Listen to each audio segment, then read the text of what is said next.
एक समय की बात है फ्रेंड्स, मेरी ही तरह दो मित्र गार्डन में मिल गए। ए ने बी से पूछा और क्या हाल है, जैसे कि अक्सर पूछ ही लेते हैं। बी ने थोड़ी सी व्यस्तता के साथ कहा हाँ बस ठीक है। क्या कहा था? हाँ बस ठीक है। लेकिन ए जाकर के आगे देखिए क्या क्या प्रतिक्रिया करता है, क्या क्या होता है ए के कहने से, क्योंकि बी ने ये कह दिया था हाँ बस ठीक है। ऐसा ही होता है ना फ्रेंड्स हमारे साथ, कई बार हम बात छोटी सी होती है लेकिन किसी दूसरे को हम थोड़ा सा जाकर के कह देते, लेकिन बात का बवंडर बन जाता है।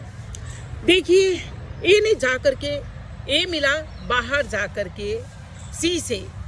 सी ने पूछा और वो कैसा है? अरे भाई क्या बताऊं, बहुत उदास नजर आ रहा था।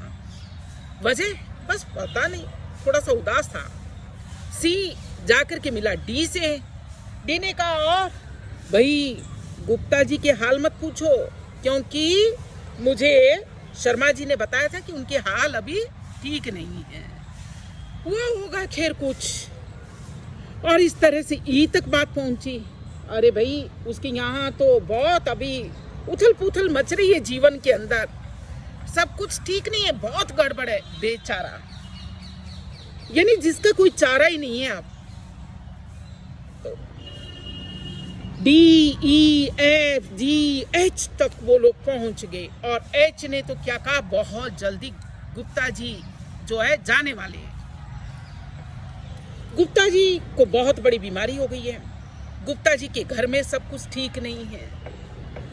तो दोस्तों ऐसा ही होता होगा ना कई बार, क्योंकि हम अपने बारे में पॉजिटिव नहीं होते, हम अपने बारे में कुछ अच्छे नहीं होते, हम अपने बारे में कुछ अच्छा नहीं कह रहे होते, और इसका फायदा दूसरे लोग उठा रहे होते हैं, फायदा उठा रहे होते या वर्णन ही कर रहे होते, और इसी तरह से एक माहौल बन जाता है, एक वातावरण बन जाता है। और जब इतने लोग पूरे फोर्स के साथ में कहेंगे कि गुप्ता जी की हालत ठीक नहीं है, गुप्ता जी के यहाँ पता नहीं जीवन में क्या हो गया, तो गुप्ता जी के जीवन में नहीं भी कुछ हो रहा हो ना, तब भी हो जाएगा।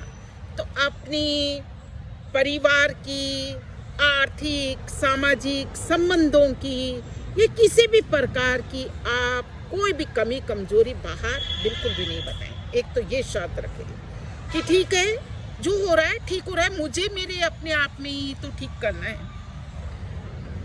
ए की कमजोरी को ठीक करने के लिए बी तो कोई सहयोग करेगा नहीं आज के समय में, सी कोई सहयोग करेगा नहीं, तो इसलिए परिवार में जो कुछ हो रहा है ना उसको हम ही समेटे और हम ही उसको सही करने की कोशिश करें।